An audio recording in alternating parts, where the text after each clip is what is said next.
Oh, hello there. Yes, well, that was the beginning of the week. This is the middle. We still strangely have Sunak as Prime Minister. Odd.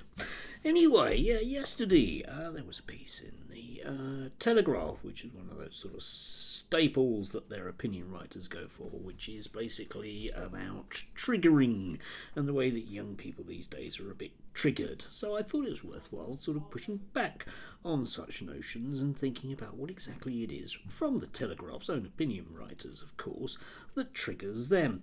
Well, first and foremost, I would argue, it's the notion of history, in particular a sort of history that doesn't fit into their imagined past. Noel Gardner sort of comes to mind with this one, a man who once sat next to Margaret Thatcher and therefore really knows everything about what happened in the past. Yeah, here he is slagging off Obama, for example. Yes. Some of the other things, of course, that trigger them are, people like me, teachers, particularly sociology teachers, because we know that these people are intrinsically wrong. Anything that I do is inherently wrong, simply because, well, I'm a teacher. Imagine they would never ever invite a teacher to any of their parties, would they? Way beneath them.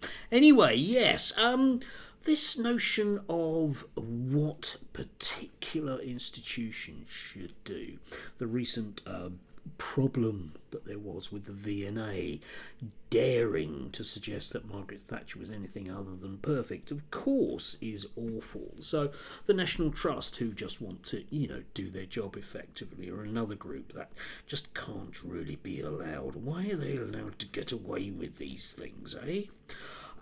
The inevitable triggering effect of anyone that doesn't drive, yeah? People in London that want low traffic neighbourhoods, me on a bicycle, dreadful. Imagine this, people that don't own SUVs. Yeah, we might think here, for example, here of anything that Mike Graham thinks as he's driving in and out of Bexhill. Anyone that isn't exactly like him. It's very, very triggering for these people. And, just notice with this, cyclists have turned Paris into a hell on earth.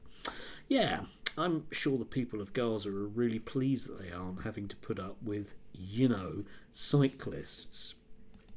Yeah. And of course the classic one for any notion of triggering is young people, particularly if they're successful and particularly if they're vaguely left-wing and if they have an actual effect. The sorts of people like Greta Thunberg that Zoe Strimple can only dream of being. Imagine that, being a person who's really, really effective and communicates really, really well on importance of, issues of real importance. And Zoe doesn't. Must be awful. Be like sitting next to a teacher at a dinner party, wouldn't it? And of course, in terms of children, the most triggering thing it could possibly be, the kind of Julia Hartley-Brewers of the world, or indeed Alison Pearson as here, is this notion that their children, their precious kids, aren't given the leg up that they so obviously deserve, compared to, of course, the working class, which is what ultimately is the ultimate triggering thing for these people.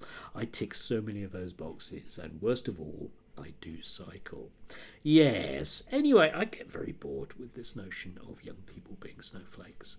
The young people I work with are kind, gentle, and sensitive, even those that have been severely mucked around by lots and lots of adults in their life. And I just find it very, very disappointing that the adults that pontificate to us, especially in the opinion papers, the Daily Telegraph, can't take a more positive attitude to the obvious glories of the next generation that are coming in. Anyway, do have a lovely Wednesday. Not long now. It'll be time for Easter and bunnies and eggs and hunts. Oh yeah.